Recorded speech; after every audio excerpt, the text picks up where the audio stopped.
nos encontramos a Jesús que estaba en Nazaret, en su propia tierra, junto a sus seres queridos, y veíamos cómo allí Jesús era rechazado.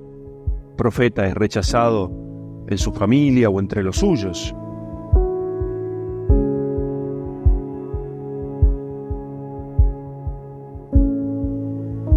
Inmediatamente después de esta escena nos encontramos a Jesús que llama, así lo dice el texto, a los 12 y los envía. Sí, después de una experiencia casi como de fracaso, y además fracaso duro porque es donde él había vivido 30 años, él en ese momento elige llamar a estos apóstoles, que son, en griego la palabra apóstol quiere decir enviado, personas que son elegidas, llamadas, para luego ser enviadas. ¿Enviadas a qué?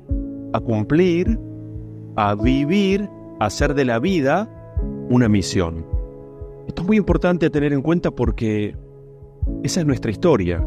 Si vamos a las páginas del Antiguo Testamento, como hoy nos encontramos al profeta Amós, y un buen día Dios lo llama a que sea su profeta. Y de pronto, sin ninguna otra explicación bíblica, nos encontramos a este profeta que se traslada del sur al reino del norte. Tenía sentido como profeta que fuera al reino del norte, porque en el reino del norte había un santuario que era muy importante, 800 años antes de Cristo, era el santuario de Betel. Y empieza a hacer lo que hace un buen profeta. Esto lo hemos dicho muchas veces, Nosotros el día de nuestro bautismo recibimos el mismísimo Espíritu, porque es uno solo que recibieron los profetas. Lo recibimos el día de nuestro bautismo. Y desde el día de nuestro bautismo Dios nos constituyó, nos eligió, nos llamó y nos puso un envío. Él nos confía una misión. Tenemos que ser profetas. Profeta es el portavoz, el que lleva la voz de Dios. Y vivirá su condición de profeta en la medida que anuncie lo que Dios enseña y dice, no lo que el mundo quiere escuchar, no las adaptaciones que el mundo de hoy necesita. El profeta tiene que ser fiel porque él recibe un mensaje, ha sido llamado y elegido por Dios, y lo único que Dios le pide es que sea fiel. Y entonces el profeta tiene que anunciar y a la vez, esta es la parte incómoda, tiene que denunciar. Si no, no es profeta, es otra cosa. El profeta tiene que cumplir esta doble dimensión. Por supuesto, cuando el profeta Amós va al santuario de Betel y empieza a denunciar, especialmente a las autoridades, las injusticias que estaban cometiendo, el sacerdote de ese templo, llamado Amasías, es el texto que hoy escuchamos, le dice: Amós, vos no sos profeta. Como queriendo decir, si fueras un buen profeta, no dirías todas estas cosas, no denunciarías. Y Amós le dice a Amasías: mirá, es verdad, yo no soy profeta, como queriendo decir, yo no soy profeta al estilo de los profetas del templo que están acá, que hablan y dicen lo que el mundo quiere escuchar. A mí me eligió Dios, hizo de mi vida una misión y me dio su espíritu, es decir, me dio todo lo que yo necesito para ser un buen profeta, que anuncie y denuncie. Y le dice Amós a el sacerdote Amasías: mira, la verdad que me tienes sin cuidado si me escuchás, si la gente me oye, si me aplaude. No, eso no me interesa. Yo quiero ser fiel a Dios. Ahí está. Ese es el profeta. Ese es hoy papá, mamá. Ese es el amigo que trata de decirle a un hermano, compañero, un conocido, lo que fuera: mirá, lo que estás haciendo no te hace bien. Esto no es lo que Dios nos ha enseñado. Vos recibiste, sos bautizado. Y por más que esos hijos o amigos no escuchen, lo que Dios nos invita a decir es: no bajen los brazos, es lo que ahora vamos a ver. Concretamente, en orden al ministerio que iban a desempeñar, les pide que vayan de 2 en 2, no que vayan solos. Esto era así y tenía un sentido en el Antiguo Testamento. Para que el testimonio de una persona fuera válido, tenía que estar refrendado por al menos otra persona. Entonces, si eran 2 los que iban y decían: miren, nosotros somos testigos, hemos visto a Jesús, caminamos con Él, lo hemos visto sanar, expulsar demonios, y nos ha invitado a anunciar que el reino de Dios ya está presente, ese testimonio era creíble por la voz de 2 testigos. Y les da consignas para el camino, que se reducen en pocas palabras. Confíen, no se preocupen por nada, ustedes cumplan la misión que yo les encomiendo. Por eso les dice, no lleven pan, no lleven más de una túnica. Yo me voy a ocupar de ustedes, pero ustedes sean fieles.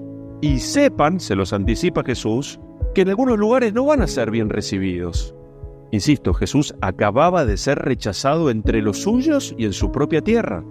Sí, esto que ustedes acaban de ver que me pasó a mí, les va a pasar a ustedes. No bajen los brazos, pero sigan. Lo importante es la misión. Avancen, no se entristezcan, no digan no vale la pena, este hijo, esta hija ya no me escucha. Padre, yo pido, con mi mujer hemos intentado dar un buen testimonio a nuestros hijos, ya no rezan, no van a misa, no viven la fe. ¿Qué podemos hacer? De que lo mejor que les pudo haber pasado en la vida es haber conocido a Jesús, haber creído en Él, que los vean rezar. Entonces Jesús a ellos, a los apóstoles y a nosotros también nos da algunas consignas. Por ejemplo, Jesús llamó a los 12 y los envió de 2 en 2, dándoles poder sobre los espíritus impuros. Recién después viene todo lo otro.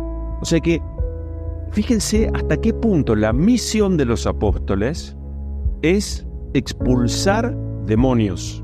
Acá no quiero que nadie empiece a hablar de epilépticos, que era una forma de hablar. Nada.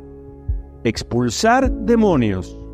Punto. Y es una misión específica y concreta de los apóstoles y de los sucesores de los apóstoles, que son los obispos, y a quienes los obispos deleguen en su lugar. Entonces, esta misión difícil la van a cumplir los apóstoles. Se perderá en el tiempo y se va a recuperar y se va a volver a perder en distintos momentos de la historia. Por supuesto que les dice que tienen que anunciar el reino, pero también tienen que sanar a los enfermos. Termina diciendo el Evangelio que eso es lo que hicieron los apóstoles. Empezaron a exhortar, llamando a la conversión, expulsaron a muchos demonios, no a todos, como queriendo decir, el poder de expulsar le corresponde solo a Dios, pero a los enviados les corresponde hacer lo que Jesucristo el Señor les dijo. Entonces, acá entramos nosotros, que desde el día del bautismo, Dios nos eligió y nos llamó para ser sus profetas, cada uno en el ámbito, en la situación en la que esté, en los años que tenga encima y con la condición de salud que le toque.